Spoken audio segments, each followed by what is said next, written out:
Alright, we got some blitz gameplay. I got a rematch against Andrew and his dreadcept Shane with dorinthea. I know you guys love it, especially considering there's 70 or more views, so here we go. Now he elects to pitch a double blue. He's got 2 floating currently, and he activated the grass. He's activating Shane to give himself go again, and don't worry about that paper. Dottie didn't realize we were filming, so currently that is currently coming in for free, +2 arcane damage. The dread scythe representing currently 5 damage altogether. I like to block right here in this particular situation for free, and I take 2. And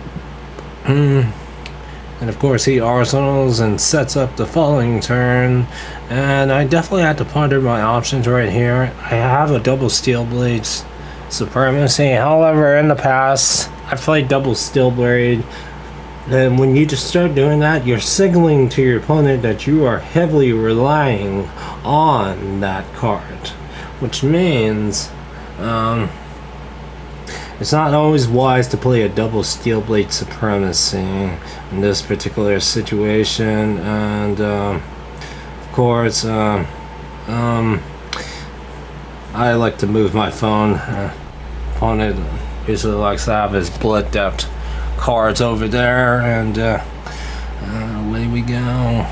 But ultimately I decided to play only a single one, because when you play a double steel blade supremacy, you're telling your opponent you are banking on that fact. So there's definitely that. So I like to play steel blade supremacy, pitching blue, glint, quicksilver, and attacking with Dawn Blade currently for 5 right now, and I got 1 floating, and he's blocking with the carrying for 6 armor. And I like to play right now the Alpha Blood, and that connects, and he'll be taking 2 damage currently. And I get Dory's ability, and I am definitely pondering whether I should crack those refraction boulders, but it's very important early on to put pressure onto your opponent and keep their hand size limited. Then I draw, and you might be wondering, I didn't even block with that. Nah. I played Chane enough, even in the pre-release and even in today's pre-con armory that was going on before this match, and you have to get after Shane, and you have to put your boot down on his throat. Literally, you have to put the aggression on him, because Shane's blood depth, playing cards out of bounds, can quickly overwhelm an opponent. So I elect right here in this particular situation to pitch route. Surely enough, steel blade supremacy plus route, they're phenomenal cards, and it's a good question as to what should I put in the arsenal. So I like to put more pressure on my opponent and limit his card hand size, so he can't put out lethal amounts of damage. So make him definitely ponder his options, and he's definitely wondering if I have an Iron Song response or not. So he's definitely pondering his option. He's overblocking here in this particular situation, because he wants to make sure I don't get that Dawn Blade counter. And I elect the Arsenal, the Steel Blade Supremacy, and I will put those equipment and cards into the discard, the graveyard pile. And it's my opponent's turn, and let's see what he wants to do in this particular situation. Let's see what Andrew's going to do. Alright, so in this particular situation, he's definitely pondering his options. He's playing Exude Confidence, and there's quite a few things he could do, because he has a 2-card hand currently. He could definitely pump it if he wanted to, or not. He's definitely making me wonder what's going on, because there was no chane activation right here. So he's definitely got me very much curious as to what's going on here. He's making me thinking I'm typically, is he going to use those Snapdragon scalers, and he uses Snapdragon scalers to give it go again in this particular situation. So of course he pitches blue Riftbine, is coming in with a CNC for 6. And he's got 1 resource floating, but no cards available. And luckily enough, I have a low enough health to where the Arcanite Skullcap blocks for 2 armor instead of 1. So that's definitely clutch, because now I can put pressure onto the opponents. And I don't lose my armor, my Steel Blade Supremacy in the arsenal for sure. Thank goodness. But anyway, on to the next card. I'm definitely pondering my options, but I do have access to steel, sharpened steel, glint the quicksilver, and I also have access to that's a hit and run. Yep. So glint the quicksilver and hit and run's currently in my hand right now, and with a Steel Blade Supremacy, I'm definitely wondering on my options. Should I play the Steel Blade Supremacy? That is definitely a question to be asked. But what happens if he overblocks it? Then it gains no value, because that's where I really want to punish my opponent when it comes to that particular situation. When it comes to those situations, so ultimately I ponder my options, but eventually I decide to play the hit and run. Then I pitch the blue glint the quicksilver with 2 resources floating. This got him thinking, what's in the arsenal? 0 cards in hand, but 2 resources. So that means, in all possibilities, that could just as easily be a rat. Which is why he does ponder his options. Definitely a big time amount, but of course, in this particular situation, eventually he comes to the conclusion to overblock this because he's afraid of route. And there's no doubt about that. And that's one of the good things about Chane here is he can afford to overblock, because if he has access to a blue pitch card, he can certainly play a decent amount out of his banish zone, because he's got cards. And he does make sure that there's enough left out of his deck. That's one thing I've noticed. And of course he reveals cards out the show cycle. He's got a Bounding Demagon currently right here, and he's got to play Seeds of Agony currently, and of course he's going to play Bounding Demagon now. That's currently coming in for 4, then 1 arcane damage. I like to take it in this particular situation and go down to 12. Now I also ponder my options as to, he's going to pitch the blue Veximalis, and he's going to come in with a Scythe for 3 damage plus 1 arcane damage currently. So he's definitely got me wondering on my options. But in this particular situation, what I do here is I see the potential and the damage ratio potential in my hand, and you might be wondering, what should I be doing in this particular situation? I elect to block 2 and take 2 damage, and away we go.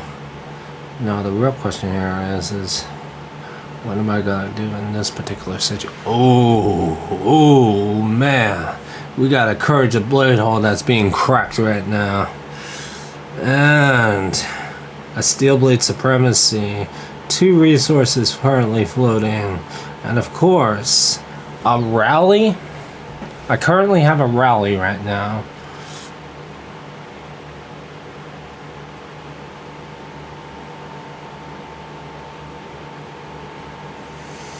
I'm definitely pondering my options. I mean, I'm definitely going in, but I'm monitoring my options on if I should go for a multi-attack kind of turn. But right here in this particular situation, he'll find out very much quickly.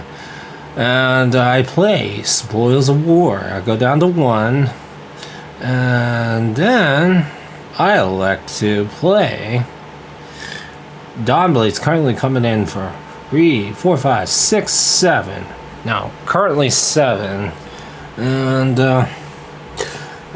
opponent definitely ponders their options because they recognize the damage potential that this represents.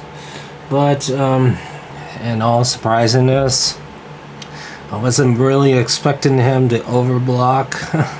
And believe me, he does overblock by a lot. And I'm not talking about a small amount, he overblocks. And I was currently, at the moment, I was pondering my options. I recognized that Singing Steelblade cost 1, so, and that's a red hidden run currently in my hand right now. So unfortunately, in this particular situation, I couldn't be able to route, but I don't know why I didn't come to a conclusion sooner, because I do run 2 yellow twinning blades. But I guess my brain was taking a hiccup for certain, and I pondered my options. I look at his, what he's blocking for, and I recognize even with a route, but I didn't think about twinning blade. And if I did, I probably would have slammed it in this particular situation. Now I remember. This goes up to +1. Twinning blade. And because of Spoils of War and twinning blade, I'm allowed to attack through this particular situation. And I get no draw currently. He wants to shuffle my deck. I don't blame him. He likes to shuffle it. I don't blame him. Because he was definitely wondering, how do I get so lucky with drawing back-to-back steel blade supremacies? And I don't blame him. But anyway, in this particular situation, Dawnblade is going to be coming in for 5 now. Of course, coming in for 5. And he's not blocking with his equipment. So, he'll be going down to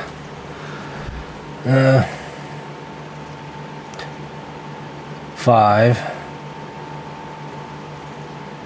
And of course, I elect to draw my card, and I reveal my options as to what I should do. And I'm sure you might have seen double hidden run. I did have Dory's ability. However, because of that, but I like not to do it. I was really exhausted. He took went down to 6, and he had to draw back up, took some blood depths. Now I play Plow Through, pitch an energy potion, leaving 2 resources open right now, and then I elect to play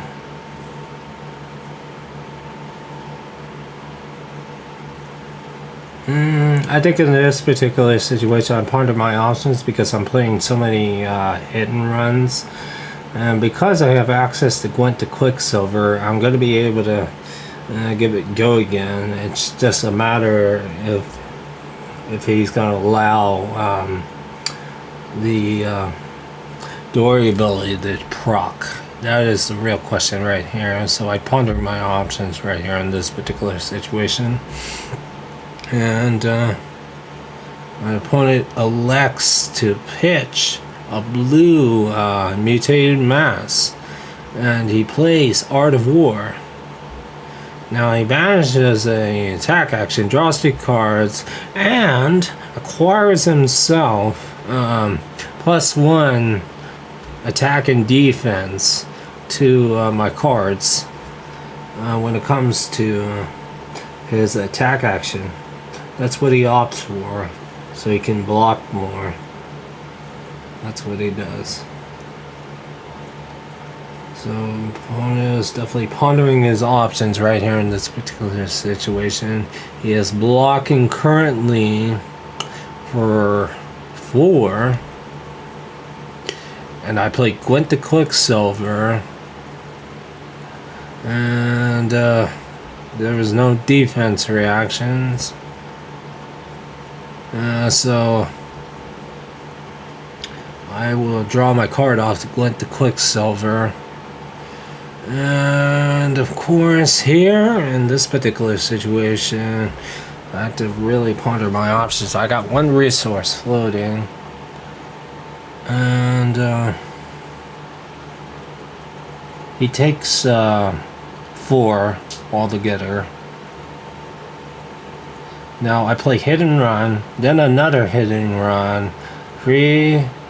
I play all those hit and runs out of my hand plus arsenal. And so Dawnblade is currently coming in for 3, 6, 8.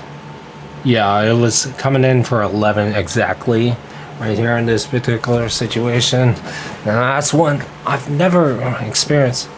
Actually, I'm fairly certain it was coming in for 12, because he had to overblock in this particular situation. And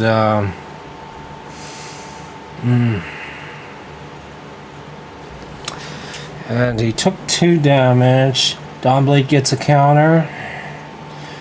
And oh crap, I misplayed there.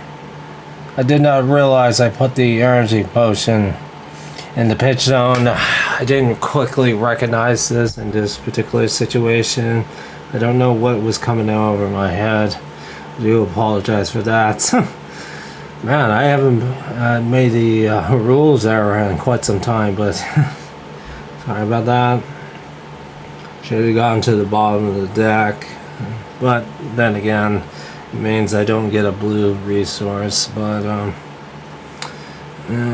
Mr. Yager right here opts to play double Seeds of Agony into Bounding Demigon, and I like to block free with the route right there. And go down to 7. Goes down to 3 because of the blood, because of the husk right there in that particular situation. And of course, this is getting down to the wire, ladies and gentlemen. What shall I do? I play E strike 5. Go again. He blocks fully, and now I block.